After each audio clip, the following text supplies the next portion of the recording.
क्या कभी आपने ऐसी फौज के बारे में सोचा है जिसमें फौज तो होगी मगर ना कोई रैंक होगा, ना कोई डेजिग्नेशन होगा?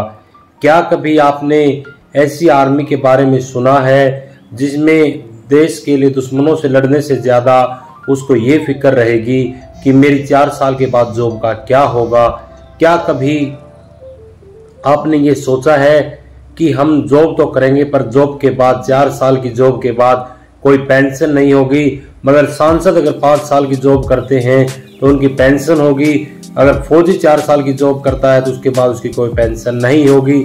यानी कि क्या आपने कभी सोचा है कि आपको लगने से पहले हटने का ज़्यादा डर रहेगा? क्या आपने कभी सोचा है कि आप ऐसी फौज में होंगे जहाँ ना आपको कैंटीन मिलेगी, ना मेडिकल फैसिलिटी मिलेगी? क्या आपने कभी सोचा है कि जिस फौज के लिए आप तैयारी कर रहे हैं उसमें लगने से जस्ट 4 साल के बाद आपको घर बैठा दिया जाएगा? यानी कि लगने से पहले आपको जॉब पर चढ़ने से पहले ही आपको पता लग जाएगा कि आप 4 साल के बाद बेरोजगार होंगे।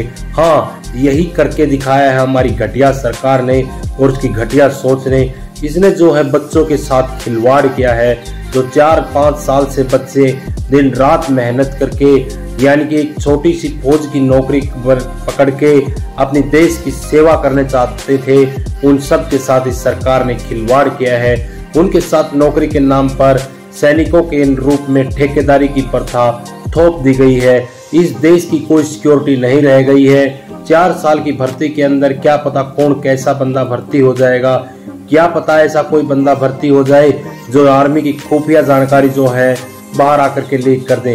क्या यही है सरकार जिसको ये भी नहीं पता कि देश की सिक्योरिटी, सबसे बड़ी सिक्योरिटी जो होती है आर्मी के द्वारा, एयरफोर्स के द्वारा, नेवी के द्वारा की जाती है, उनको आप अग्निवीर का नाम दे करके बहका रहे हैं? क्या आपने कभी सोचा है कि क्यों ना सांसदों को सांसद वीर कह करके उनको भी 2 साल के अंदर रिटायरमेंट दे दी जाए और कोई भी पेंशन ना दी जाए और सांसद बनने से पहले उनकी भी एक परीक्षा ली जाए? नहीं ना, बट इस देश में सब कुछ उल्टा हो रहा है। आपको आवाज उठानी होगी, आप सबको साथ मिलकर के काम करना होगा। इस देश को बचाना और देश के नौजवानों को बचाना है।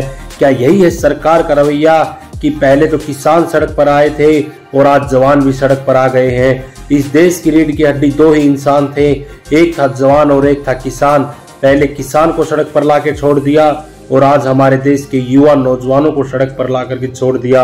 क्या यही है हमारा देश? क्या इसी देश की तरक्की की हमने कामना की थी?